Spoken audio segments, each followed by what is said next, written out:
Gather in this place, it's only by your grace we will overcome until His kingdom comes.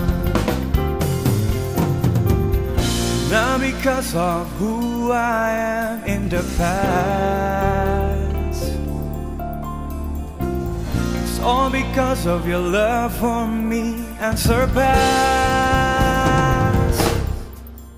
We are chosen to be His people. We are chosen as His sons. We are chosen to fight His battles. We are chosen for His lasting love.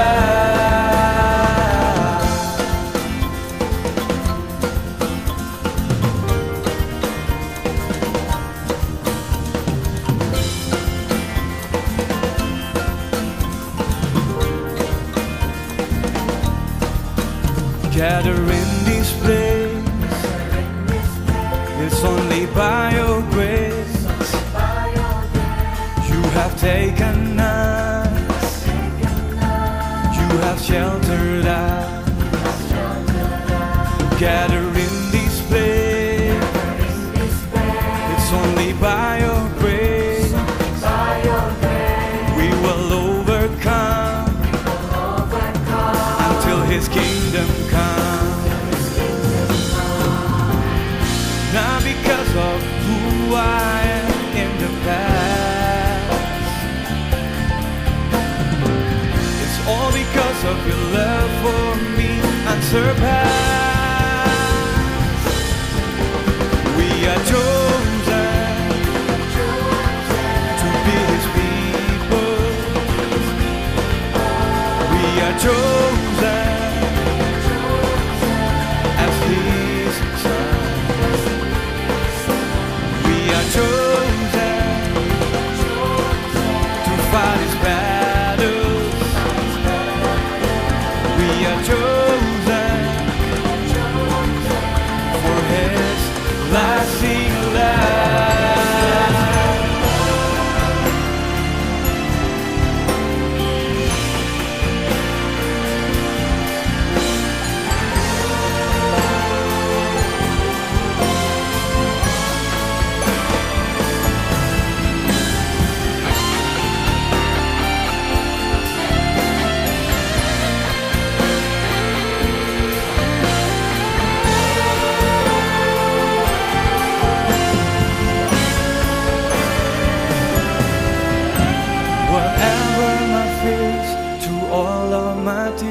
Whatever my losses, no matter the cost, I am chosen.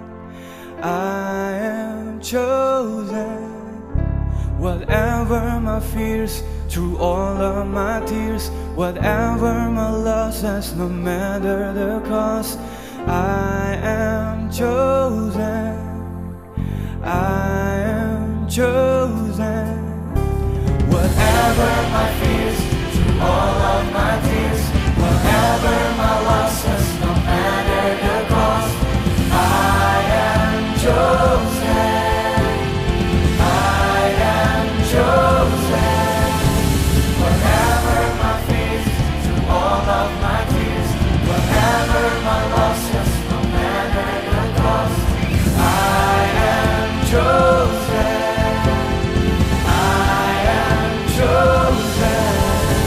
Whatever my fears, through all of my tears, whatever my losses, no matter the cost, I am chosen. I am chosen. Whatever my fears, through all of my tears, whatever my losses, no matter the cost, I am chosen. I am chosen.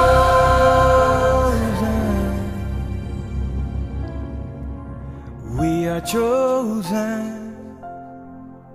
to be His people. We are chosen as His son. We are chosen to fight His battles. We are chosen for His lasting love.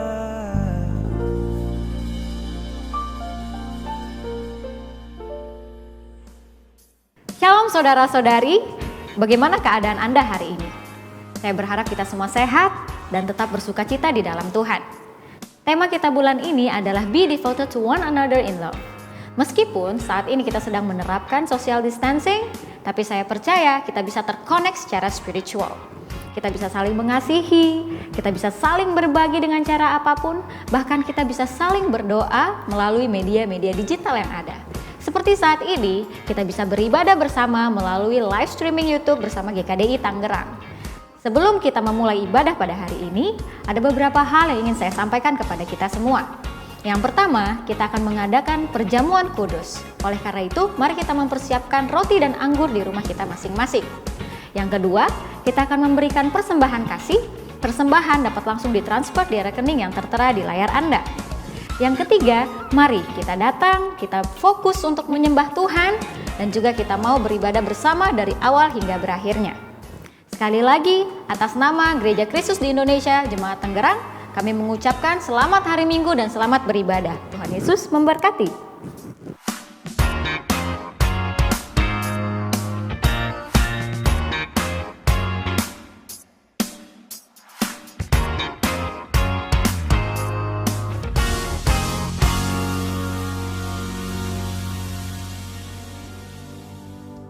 Shalom, selamat pagi. Sangat bersuka cita kita bertemu kembali dalam ibadah ini.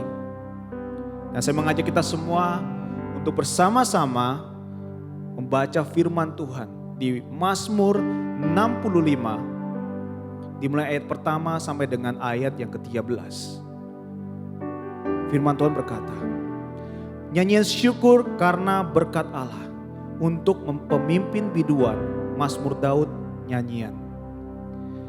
Bagimulah puji-pujian di Sion ya Allah, dan kepadamulah orang membayar nazar. Engkau yang mendengarkan doa, kepadamulah datang semua yang hidup. Karena bersalah bila mana pelanggaran-pelanggaran kami melebihi kekuatan kami, Engkaulah yang menghapuskannya. Berbahagialah orang yang Engkau pilih dan yang Engkau suruh mendekat untuk diam di pelataran-Mu. Kiranya kami menjadi kenyang dengan segala yang baik di rumah-Mu, di bait-Mu yang kudus. Dengan perbuatan-perbuatan yang dahsyat dan dengan keadilan Engkau menjawab kami, ya Allah yang menyelamatkan kami. Engkau yang menjadi kepercayaan segala ujung bumi dan pulau-pulau yang jauh-jauh. Engkau yang menegakkan gunung-gunung dengan kekuatan-Mu, sedang pinggang-Mu berikatkan keperkasaan.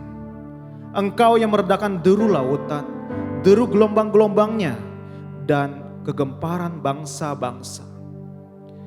Sebab itu, orang-orang yang diam di ujung bumi takut kepada tanda-tanda mujizat. Tempat terbitnya pagi dan petang Kau buat bersorak-sorai. Engkau mengindahkan tanah itu, mengaruniainya kelimpahan, dan membuatnya sangat kaya. Batang air Allah penuh air. Engkau menyediakan gandum bagi mereka. Ya, demikianlah Engkau menyediakannya. Engkau mengairi alur bajaknya. Engkau membasahi gumpalan-gumpalan tanahnya. Dengan derus hujan Engkau menguburkannya. Engkau memberkati tumbuh-tumbuhannya. Engkau memahkotai tahun dengan kebajikan-Mu. Jejak-Mu mengeluarkan lemak. Tanah-tanah padang gurun menitik. Bukit-bukit berikatan pinggangkan sorak-sorai. Padang-padang rumput berpakaiankan kawanan kambing domba. Lembah-lembah berselimut memainkan gandum. Semuanya bersorak-sorai dan bernyanyi-nyanyi. Firman Tuhan yang luar biasa. Saya mengajak kita semua untuk tundukkan kepala dan berdoa.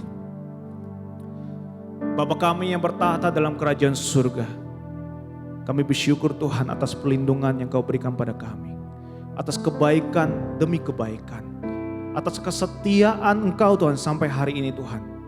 Tibanya Tuhan hari ini, kami ingin menyembah Engkau. Kiranya Tuhan apa yang kami nyanyikan, apa yang kami puji, apa yang kami sembah Tuhan, tetap harum di hadapan Engkau. Biar kami nyanyi, biar kami memuji Engkau, menyembah Engkau dengan segenap hati kami Tuhan. Sehingga hanya nama Engkau saja dipermuliakan Tuhan. Dan kami bersuka cita karena Engkau hidup di dalam kami. Terima kasih Tuhan, kami serahkan semua dalam tangan. Ibadah ini kami serahkan semua Tuhan, dari awal, pertengahan hingga akhir. Terima kasih Bapa. Hanya dalam nama Tuhan Yesus kami berdoa bersyukur. Amin. Saya mengajak kita semua untuk menyembah Tuhan. Mengajak semua untuk kita bangkit berdiri untuk menyembah Dia. Biarlah manis Kau dengar Tuhan pujian ini Tuhan. Biar harum di hadapan Engkau Tuhan penyembahan yang kami naikkan kepada Engkau Tuhan. Sebab hanya Engkau saja Tuhan yang ingin kami sembah, yang kami ingin muliakan Tuhan.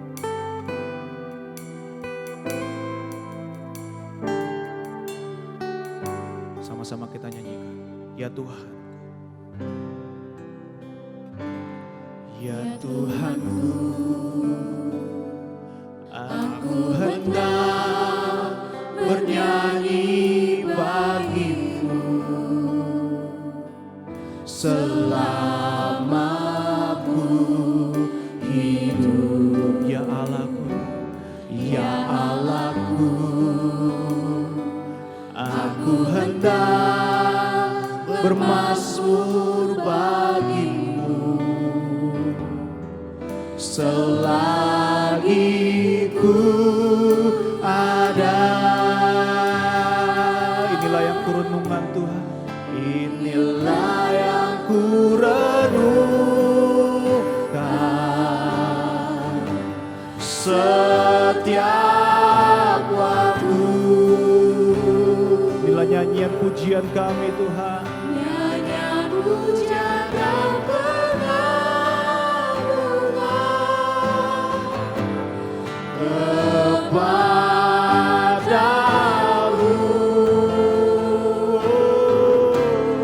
Biarlah manis Kau dengar Tuhan, manis Kau dengar Tuhan, dan hatiku bersuka karena-Mu. Katakan ya Tuhanku, aku hendak menyanyikan. Tuhanku, aku hendak bernyanyi bagimu selagi kami ada. Selama ku hidup. Ya Allahku, ya Allahku, aku hendak bermazmur bagimu selagi kami ada Tuhan. Selagi ku ada. Inilah yang kurenungkan setiap waktu. Nyanyian pujian dan pengagungan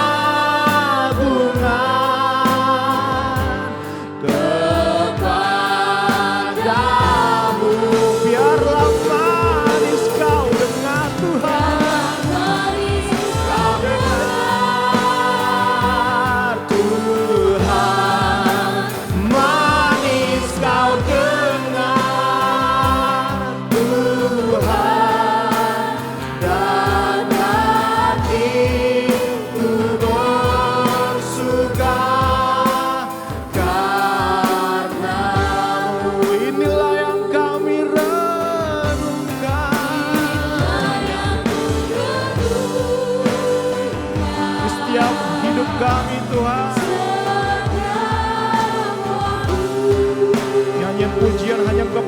Tuhan. Nyanyian pujian dan pengagungan kepadamu. Biarlah manis kau dengar,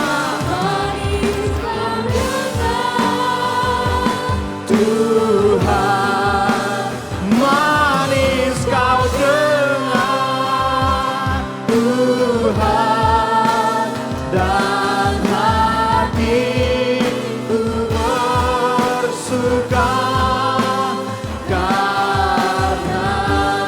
Inilah yang ku renungkan,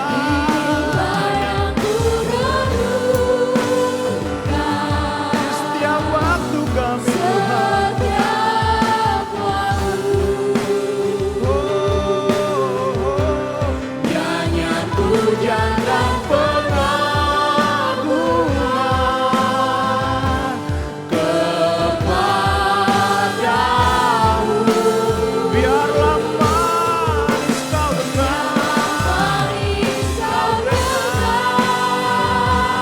Tuhan, manis kau dengar, Tuhan, dan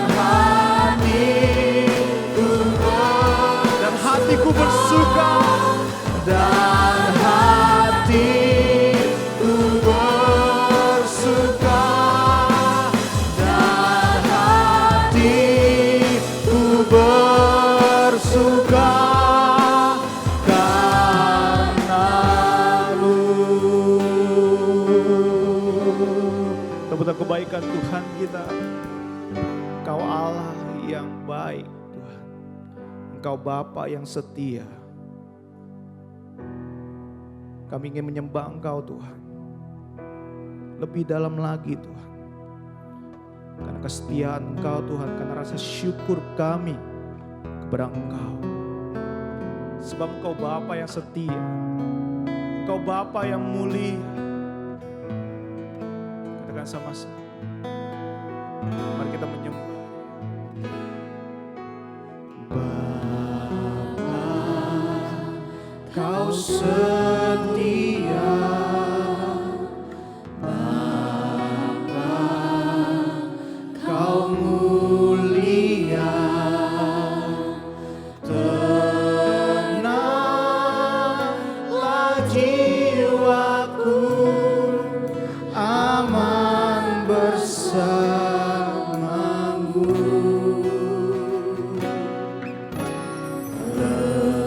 Lebih dari harta, Kaulah segalanya.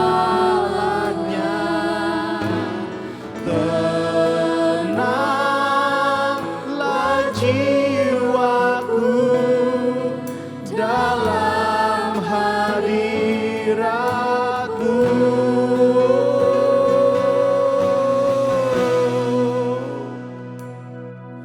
Kau tunjukkan kasih setiamu.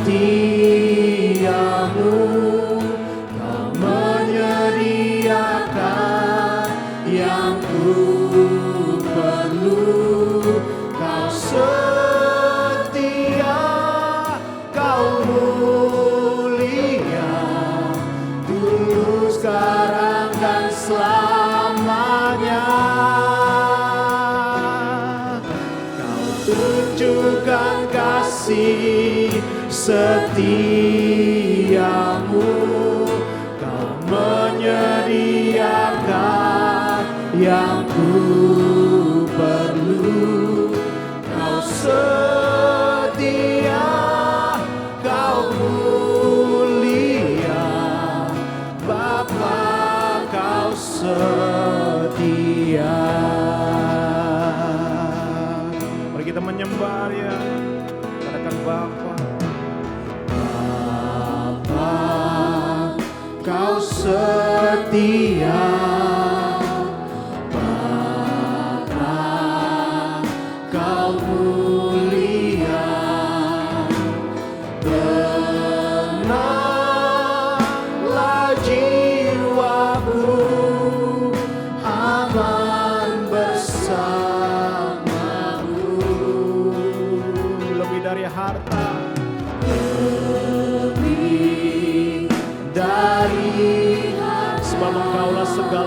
kami Tuhan. Segalanya tenanglah jiwaku dalam hadirat-Mu. Kau tunjukkan kasih setiamu, Kau menyediakan yang ku perlu. Kau setia, Kau mulia, dulu, sekarang, dan selamanya. Kau tunjukkan kasih setiamu, Kau menyediakan yang ku perlu. Kau setia, Kau mulia, Kau setia. Kau tunjukkan kasih setiamu. Kasih setiamu, Kau menyediakan yang ku perlu. Kau setia, Kau mulia, dulu, sekarang, dan selamanya. Oh, Kau tunjukkan kasih setiamu, Kau menyediakan yang ku perlu. Kau setia, Kau mulia. Katakan Kau setia. Kau setia, Kau setia. Kau setia, Kau mulia, Bapa, Kau setia.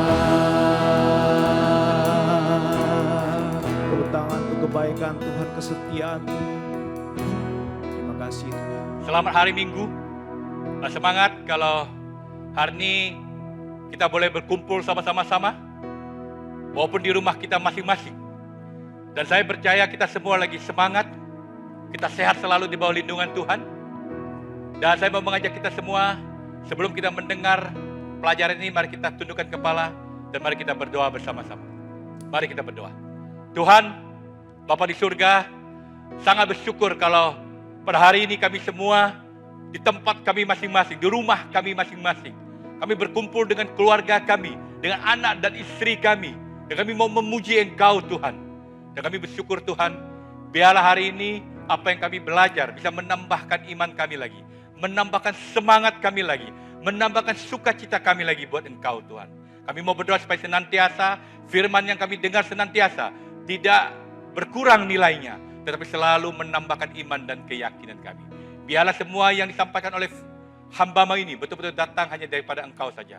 Terima kasih Bapa, sertai dan berkati kami. Dan hanya dalam nama Yesus kami berdoa dan mengucap syukur. Amin. Seperti tema kita, yaitu dengan ayat Roma pasal 12 ayat 10, dikatakan di sini adalah, hendaklah kamu saling mengasihi sebagai saudara dan saling mendahului dalam memberi hormat. Ya, dalam bahasa Inggrisnya, be devoted to one another in love. Yang saya mau katakan ayat ini sangat luar biasa, karena ayat ini adalah di mana Paulus menuliskan surat Roma ini kepada jemaat kita di Roma. Dan Roma adalah satu kota di mana bukan kota Kristen, di mana di dalam kota itu begitu banyak orang-orang menyembah dewa-dewa. Walaupun demikian, walaupun kota itu banyak menyembah dewa-dewa, tetapi di kota itu juga ada orang-orang yang menjadi Kristen dan tinggal di sana. Dan juga ada beberapa orang Yahudi yang mereka juga menjadi seorang Kristen. Jadi Paulus waktu menulis surat ini, dia lagi mau menguatkan orang-orang Kristen di Roma. Ya, apa yang terjadi? Kenapa Paulus mau menguatkan? Karena ketika Paulus menulis surat ini, persatuan adalah masalah terbesar yang terjadi di gereja di Roma itu. Kenapa? Karena waktu di gereja itu terdiri dari orang-orang Yahudi dan non-Yahudi. Seperti kita biasa, mereka selalu punya masalah yang mereka bisa perdebatkan satu sama lain. Jadi terjadi perpecahan. Karena itulah Paulus memberi mereka semangat untuk mereka bisa hidup rukun satu sama lain. Itulah mengapa Paulus mendorong orang Kristen di Roma untuk berbakti satu sama lain di dalam kasih. Yaitu be devoted to one another in love. Dan kenapa? Supaya mereka bisa betul-betul mengasihi dengan kasih yang benar. Nah, hari ini yang saya mau sampaikan kepada kita semua, saya mau fokus kata saling mengasihi.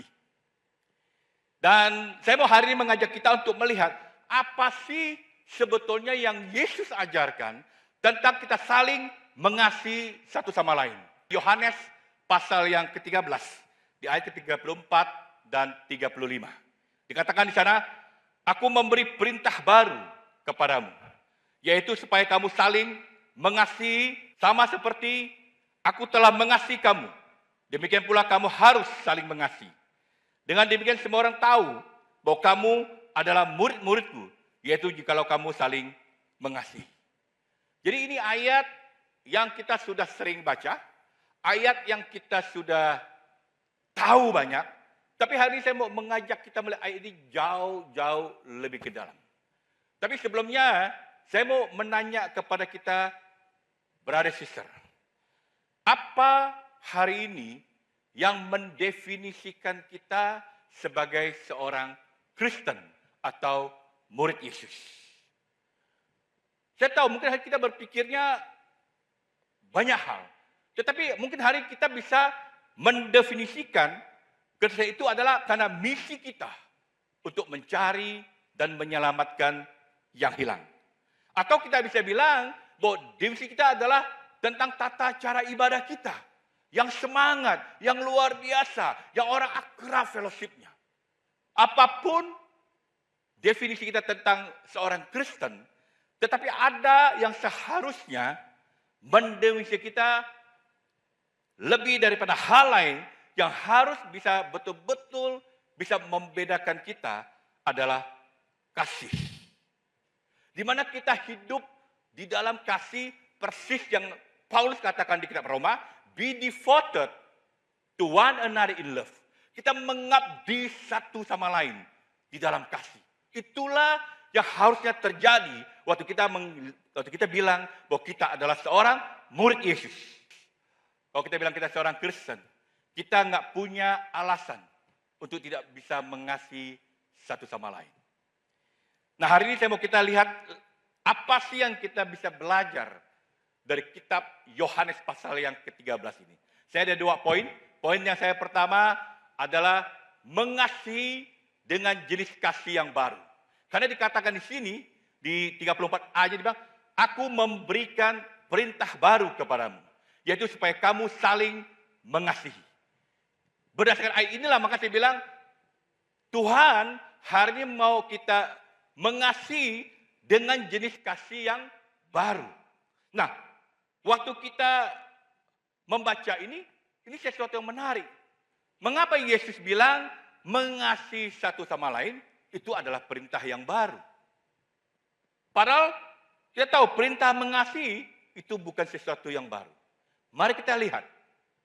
Kita lihat di Imamat pasal 19 ayat yang ke-18. Dikatakan, janganlah engkau menuntut balas dan janganlah engkau menaruh dendam terhadap orang-orang sebangsamu.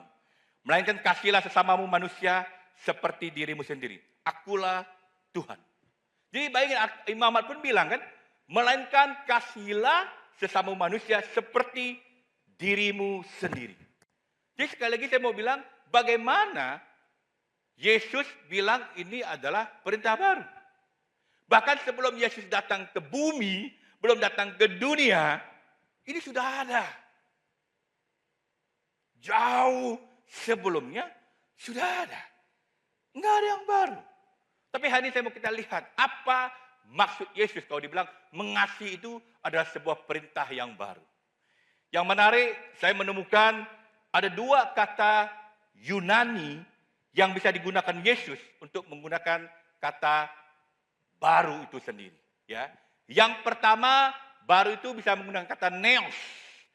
Neos yang artinya baru di masanya, ya, atau keluaran yang baru, atau yang paling terakhir. Neos. Itu juga bisa Tuhan Yesus pakai. Tapi yang Yesus bisa pakai kata yang lain adalah kata kainos. Ya kan? Apa arti kainos? Kainos itu berarti baru dalam bentuknya, baru dalam sifat kualitasnya, baru dalam sifatnya, sesuatu yang masih segar, sesuatu masih unik. Itulah kainos. Jadi yang mana yang Tuhan pakai waktu dia bilang tentang perintah yang baru? Waktu Tuhan menggunakan kata yang baru, dia menggunakan kata kainos. Oke? Jadi perintah baru di sini adalah satu hal bicara tentang kualitasnya yang bagus, sifatnya yang luar biasa. Jadi karena itu Yesus benar-benar berbicara tentang kasih yang bentuknya berbeda, yang kualitasnya yang berbeda, dan sifatnya yang betul-betul berbeda. Kasih yang Yesus perintahkan ini nggak muncul begitu saja. Ini perlu sebuah kekuatan yang baru, yaitu kekuatan yang diberikan oleh Roh Kudus. Kasih yang diperintah konten ini membutuhkan satu motivasi. Bukan motivasi yang biasa-biasa, tapi termotivasi oleh kematian Yesus yang mengorbankan dirinya di atas kayu salib. Jadi itulah kasih yang lebih baru, itulah kasih yang lebih berkualitas, itulah terlihat dalam kata-kata yang digunakan Yesus untuk kasih. Yaitu kainos itu sendiri. Saya semangat hari ini kalau melihat ada brother, sister, kita betul-betul mau memberi, melayani, memberi waktu, tenaga, karena termotivasi melakukan karena melihat bagaimana Tuhan telah berkorban buat dia. Itulah kamu lagi mempraktekkan kasih yang baru, yaitu kainos itu tadi sendiri. Jadi sangat menarik kalau kita bicara tentang kasih. Orang Yahudi kuno, mereka mempunyai 4 kata yang berbeda tentang kasih. Jadi mereka bisa mendefinisikan kasih dan jenisnya dengan sangat tepat. Bukan seperti kebanyakan kita mendefinisikan kasih sama aja. Misalnya bilang, oh saya suka, I love pizza, sama aja. Ya, I love my pastor, sama aja. Ya, saya suka, saya mencintai pasangan saya mengasihi anak-anak saya mengasihi orang tua, saya mengasihi pegawai saya mengasihi. Kasih yang kita pakai itu bisa sama aja. Tetapi orang Yunani kuno bisa menggunakan, mendefinisikan itu dengan sangat tepat. Jadi saya mau kita coba lihat apa itu bahasa kasih yang didefinisikan. Yang pertama, kata pertama tentang kasih adalah storge. Ya, apa itu kasih storge? Kasih itu hanya sekali saja digunakan di dalam Alkitab, yaitu di 2 Timotius pasal yang ketiga ayat yang ketiga. Itu berarti kasih sayang. Dan di dalam bahasa Yunani kuno, kata itu hampir selalu digunakan dalam konteks keluarga. Kasih itu lebih mengacu pada perhatian, kepedulian, dan sayang orang tua terhadap anak-anak mereka, dan ikatan secara natural terjadi sesama anggota keluarga. Tetapi jenis kasih ini tidak ada yang khusus bagi seorang Kristen. Kasih ini tidak ada uniknya. Mengapa? Karena kasih seperti ini kita bisa temukan dalam seluruh keluarga di dunia dan sepanjang sejarah. Kasih inilah yang banyak terjadi. Yang kedua, waktu Yunani kuno menggunakan itu, dia katakan istilah kasih eros. Ya, apa itu kasih eros? Kasih eros itu kasih tentang cinta, tentang kasih, tentang seksual. Dan dari kata inilah terbentuk satu kata erotis. Jadi menariknya, kata ini tidak pernah digunakan di dalam perjanjian baru. Tapi dalam perjanjian lama, kita bisa temukan di kitab Kidung Agung. Tapi di perjanjian baru, sama sekali nggak pernah dibicarakan.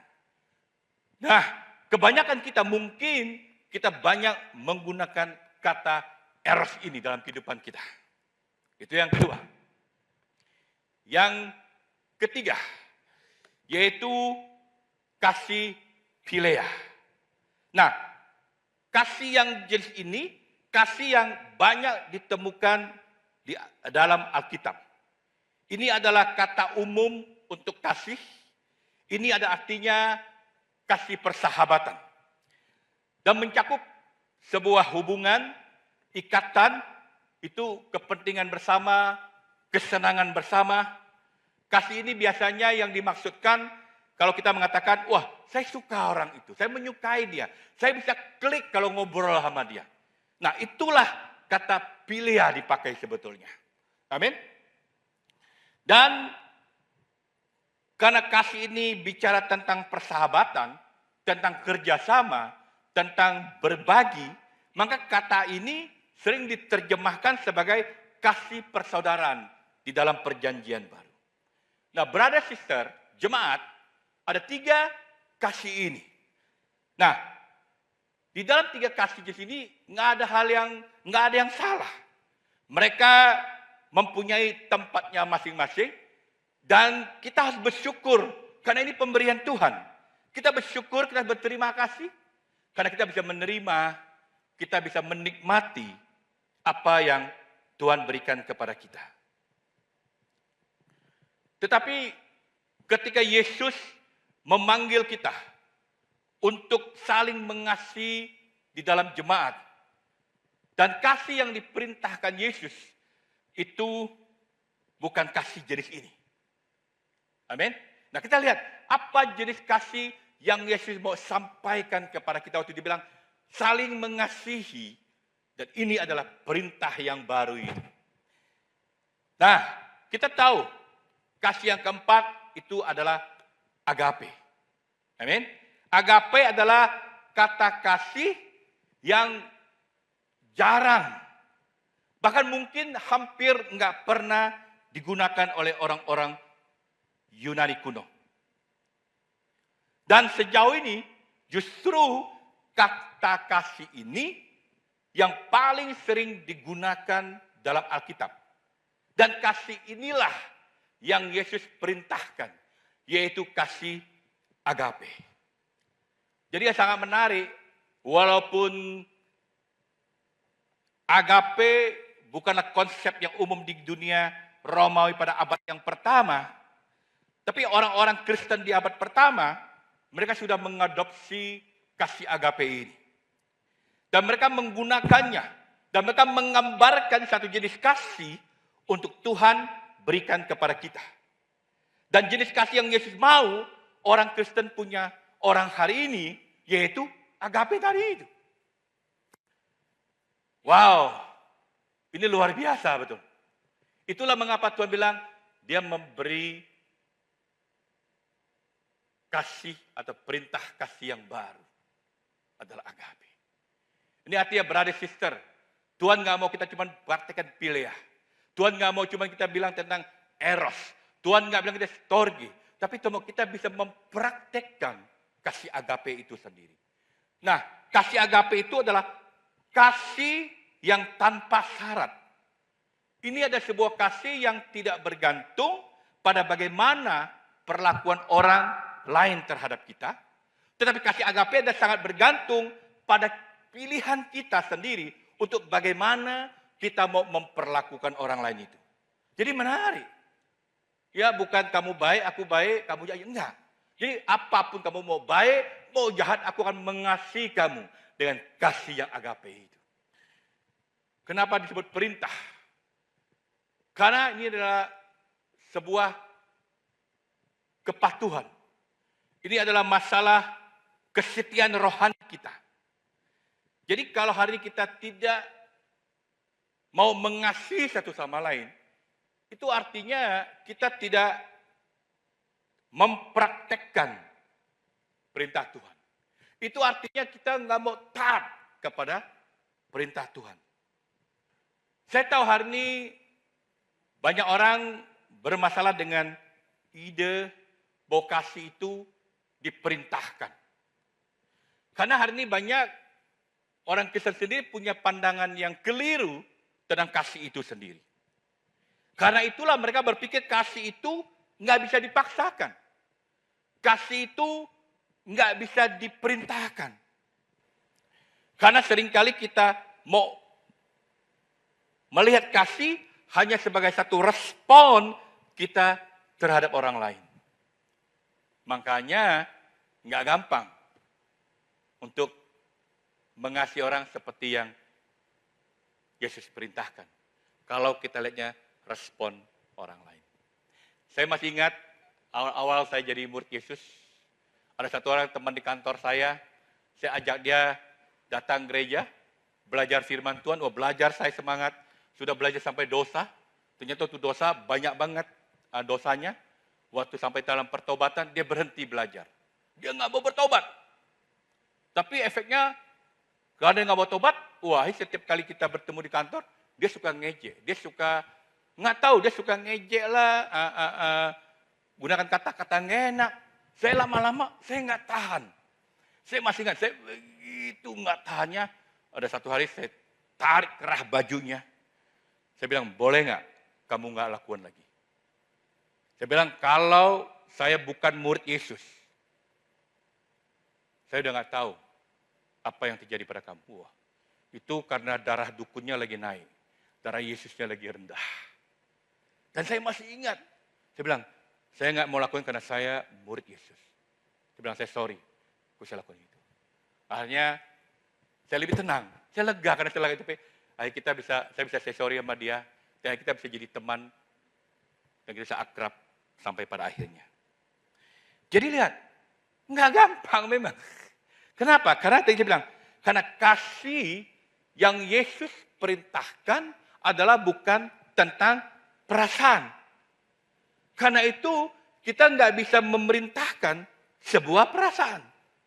Tapi pandangan Yesus tentang kasih itu sangat berbeda. Karena ini bukan sebuah perasaan, maka kita harus memilih. Ini ada sebuah pilihan. Ini adalah sebuah keputusan untuk memperlakukan seseorang dengan cara yang ramah, dengan cara murah hati, dengan lembah lembut. Kasih yang diperintahkan Yesus bukan tentang perasaan kita terhadap orang lain.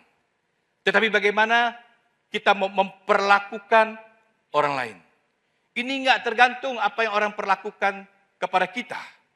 Tapi ini apa yang dapat kita lakukan untuk orang itu. Wow.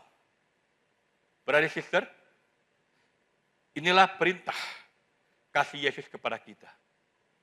Dan saya mau ngajak kita untuk menerima tantangan ini. Mari kita praktekkan. Hari ini dengan situasi ini saya lihat begitu banyak orang. Tiba-tiba enggak mengasihi. Enggak peduli tampak mereka sedang ada agape yang mereka sedang praktekkan dalam kehidupan mereka. Mereka mengasihi. Bukan karena orang itu memperlakukan dengan sesuatu yang benar. Enggak peduli. Tapi mereka pergi dan mereka mau love. Amin. Yang kedua. Di Yohanes pasal 13, di 34 dibilang, sama seperti aku telah mengasihi kamu, demikian pula kamu harus saling mengasihi. Poin yang kedua, mengasihi dengan standar yang tinggi. Waktu saya baca ayat ini, saya bilang, ini ayat yang luar biasa. Karena Yesus tidak hanya memberikan perintah yang baru dalam hal mengasihi, tetapi Yesus juga memberi perintah ini dengan sebuah standar yang sangat tinggi. Karena itu Yesus mengatakan apa? Sama seperti aku telah mengasihi kamu, demikian pula kamu harus saling mengasihi. Bapak Sister, gimana perasaan kamu waktu kamu mendengar ayat ini? Ini satu standar yang tertinggi. Ini bukan yang kita lihat cara orang lain itu mengasihi orang lain, bukan. Tetapi ini adalah kita harus mengasihi sama seperti Kristus mengasihi kita. Wah, waktu kita dengar ini sebangga belum tarik napas. Mungkin ada sebagian bilang, Kak, mana bisa? Kita mungkin ragu. Tapi inilah yang Tuhan mau kita hidupin. Dalam kehidupan kita mempraktekkan kasih itu sendiri. Amin. Nah, hari ini saya mau kita belajar. Jadi bagaimana Pak Muksin mempraktekkan jenis kasih yang standarnya Tuhan ini. Pertama-tama adalah kasih yang gak egois. Apa itu kasih yang gak egois? Kasih yang gak egois itu kasih yang tidak tergantung apa yang sudah kita lakukan buat Tuhan, seberapa setianya kita kepada Tuhan, nggak bergantung bagaimana kita sudah menyenangkan Tuhan atau belum. Karena kasih Tuhan itu tanpa pamrih. Kasih Tuhan itu murah hati. Dan kasih Tuhan itu tanpa syarat. Dia menawarkan dirinya kepada kita. Dan bahkan selalu kamus Alkitab waktu dia bicara tentang agape, itu sebagai kasih yang memberi, yang bertindak demi kebaikan orang lain. Jadi kalau kita mau mempraktikkan standar tinggi, harus kita punya apa? Kasih yang tidak egois.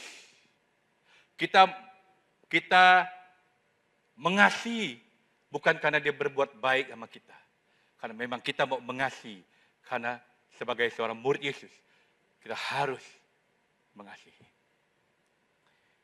Yang kedua adalah kasih yang mengampuni. Jadi kasih yang mengampuni ini juga lah.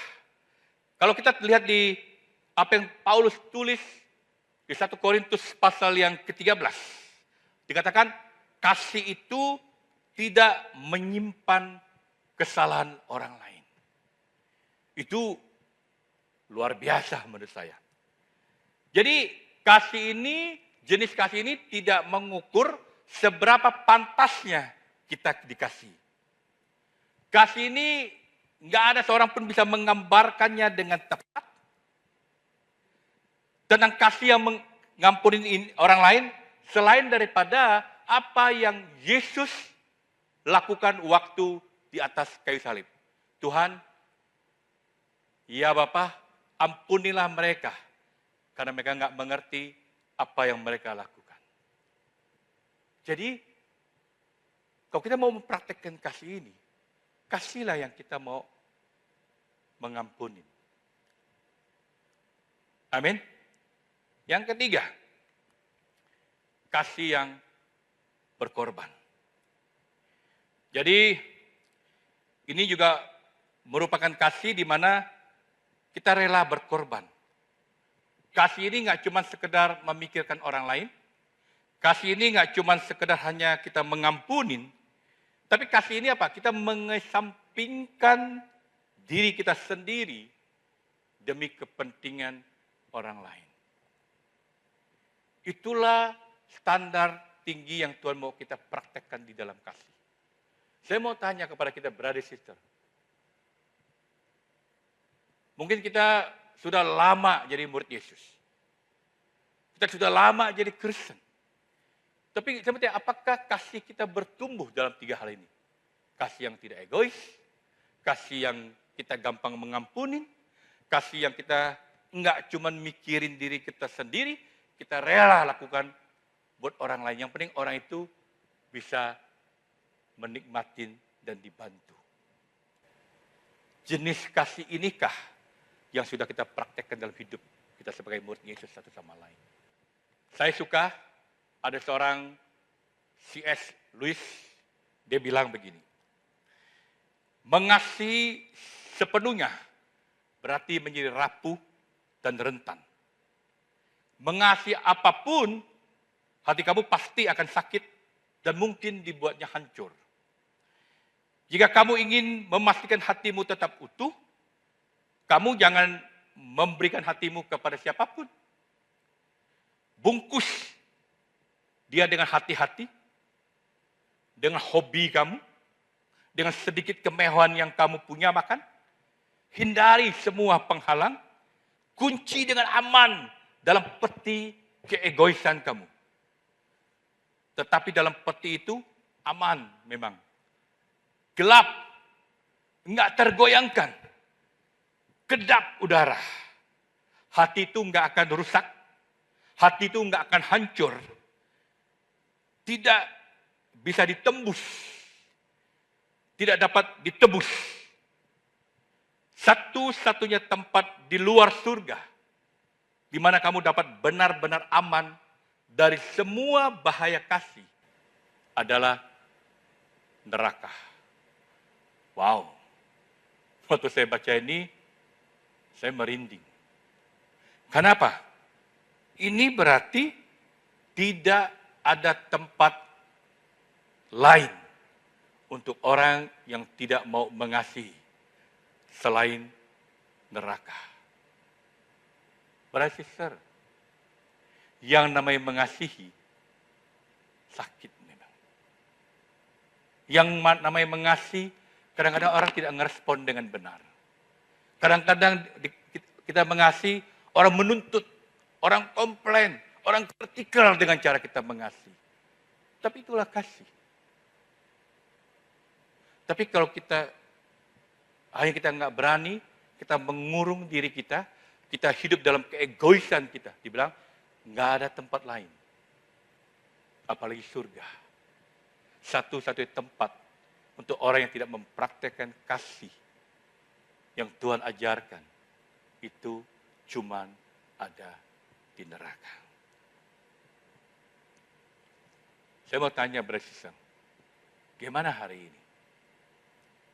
Apakah kita sudah mempraktekkan kasih ini? Atau kita lagi terus bertumbuh nih? Ya, makin hari makin baik, makin hari makin luar biasa. Itulah mengapa saya bilang, orang Kristen apa? Bertumbuh hari demi hari. Harus semakin mirip di Yesus. Gitu Pak, mempraktekkan kasih yang Tuhan perintahkan kepada kita.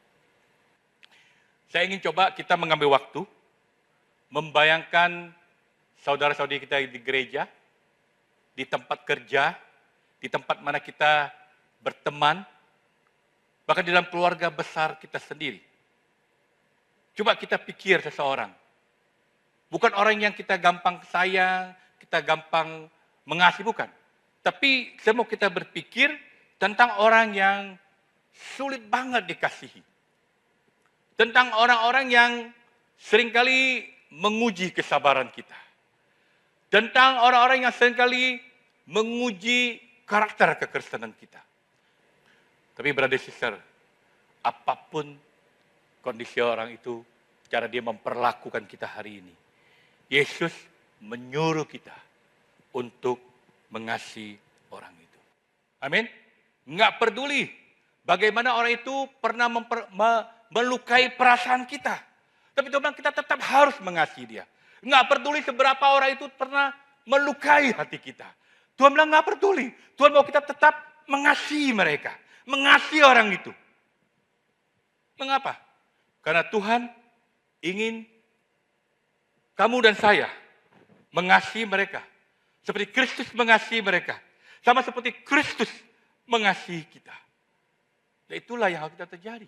Itulah standar yang Yesus pakai hari ini. Jadi waktu Yesus bilang mengasihi satu sama lain, dia lagi bicara tentang tetap saling mengasihi. Jadi ini satu kasih yang kamu harus lakukan secara berkelanjutan, secara terus-menerus. Ini bukan kasih yang kamu cuma lakukan satu kali saja, bukan hanya sesekali saja, bukan hanya sesaat saja, tetapi ini adalah usaha yang kamu harus lakukan terus-menerus selama kamu hidup di dalam Tuhan. Kamu tahu yang menarik? Justru jenis kasih inilah yang menunjukkan kebesaran Tuhan. Dan justru dengan jenis kasih inilah yang menarik orang-orang datang kepada Yesus. Brother sister, kalau kita nggak tinggal di dalam Tuhan, kita nggak mungkin bisa mempraktikkan kasih ini. Kalau hari ini kita masih mengalami sulit, mungkin kita perlu koreksi, mungkin kita sadar, mungkin kita tidak membiarkan Kristus datang dan mengubah hidup kita. Dan saya mau meninggalkan pesan ini kepada kita, seperti apa yang Yesus katakan, kasihilah satu sama lain, sama seperti aku mengasihi kamu. Itulah mengapa Paulus katakan, be devoted to one another in love. Karena Tuhan mau kita mengabdi, berbakti satu sama lain dalam kasih. Itulah penggenapan hukum Tuhan dalam kehidupan orang-orang yang percaya kepada Tuhan. Terima kasih, dan sebarap ini bisa menolong kita semuanya. Dan mari kita tundukkan kepala, dan mari kita berdoa. Tuhan, Bapa di surga, kami sangat bersyukur kalau pada hari ini kami boleh bersama-sama mendengar firman Engkau. Kami boleh belajar bersama-sama. Kami boleh diingatkan. Kami boleh bertumbuh di dalam kasih yang seperti Engkau ajarkan kami barusan. Biar terus bimbing kami, mampukan kami, beri kami kekuatan, beri kami untuk bisa menghadapi semua tantangan demi tantangan yang ada. Dan bisa menjauhkan semua halangan untuk kami bisa mempraktekkan ini Tuhan. Dan saya percaya Tuhan, kalau ini ada tinggal di dalam hati kami, itu berarti ada banyak sukacita dalam kehidupan kami, di dalam Engkau, di dalam satu sama lain. Terima kasih Bapa atas setiap berkat dan kasih Engkau. Saya hanya mau serahkan dalam tangan Engkau. Dan hanya dalam nama Yesus kami berdoa dan mengucap syukur. Amin.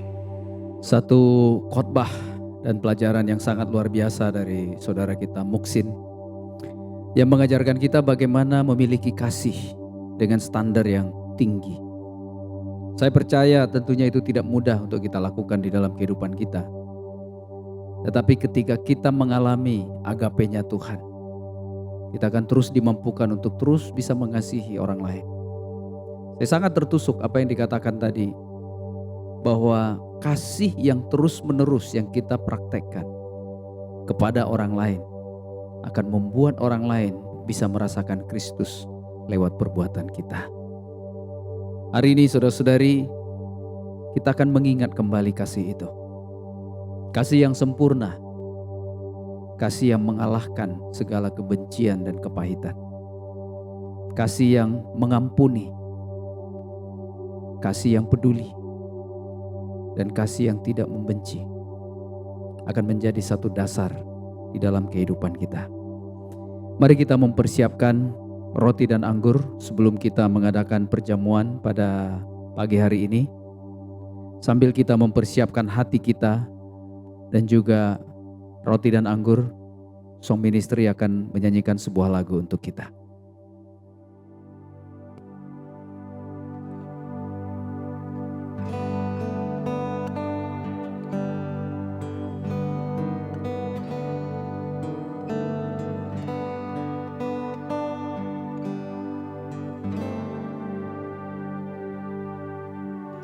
Dalamnya kasih-Mu Bapa, terlebih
mempersiapkan perjamuan kita.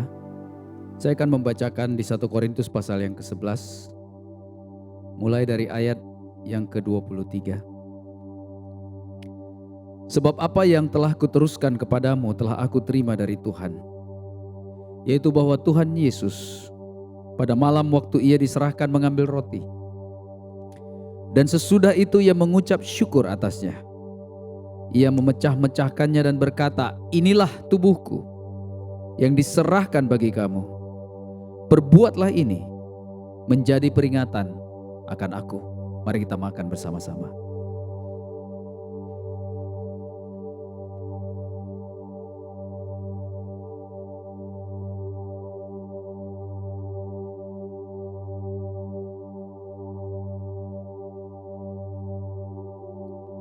Mari kita mengangkat cawan. Demikian juga ia mengambil cawan sesudah makan, lalu berkata, "Cawan ini adalah perjanjian baru yang dimateraikan oleh darahku. Perbuatlah ini setiap kali kamu meminumnya menjadi peringatan akan aku." Mari kita minum bersama-sama.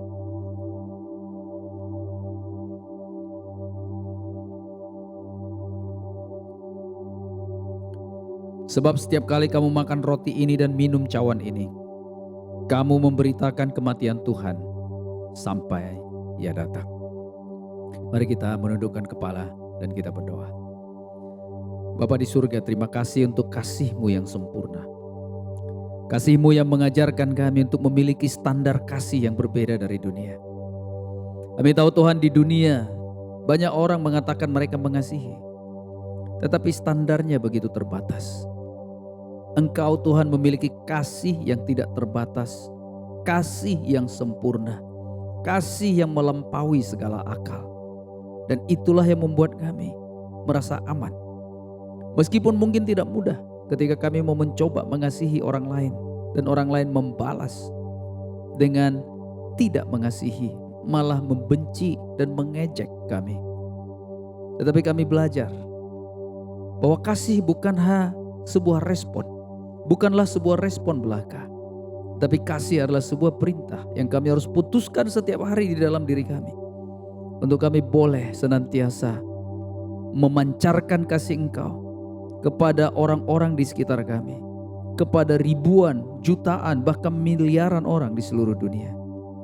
Ajar kami Tuhan, bahkan di sela-sela saat seperti sekarang ini, kasih kami semakin kreatif, kasih kami semakin nyata, dan itu bisa dirasakan oleh orang lain.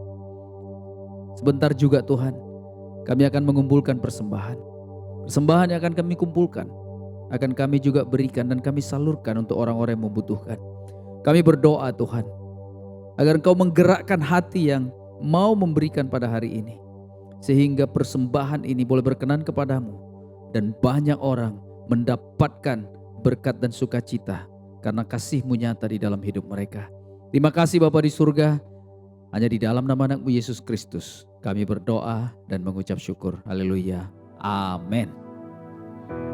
Sambil mengumpulkan persembahan, Song Ministry akan memuji Tuhan. Kasih Allah tak berkesudahan. Come on, sama-sama kita memuji Tuhan kita, karena kasih-Nya tak berkesudahan.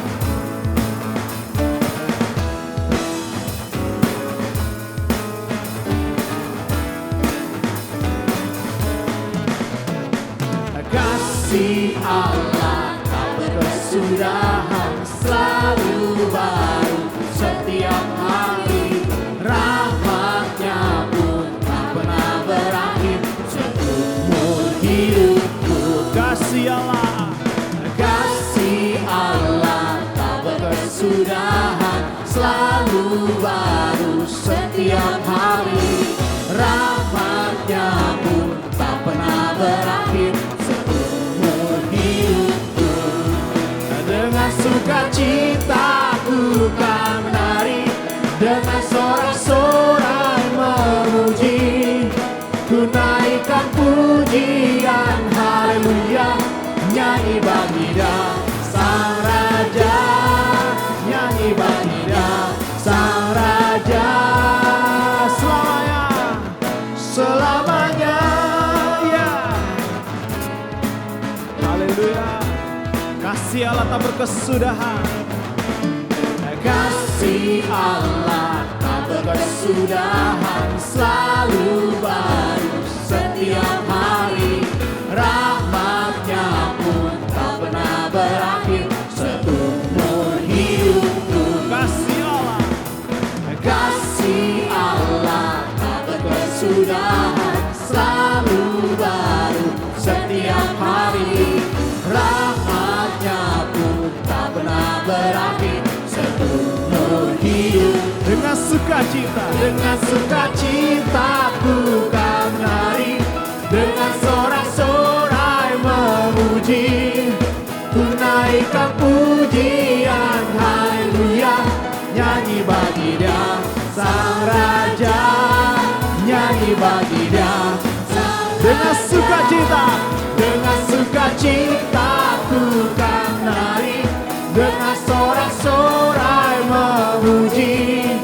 Ku naikkan pujian, haleluya, nyanyi bagi Dia Sang Raja, nyanyi bagi Dia Sang Raja.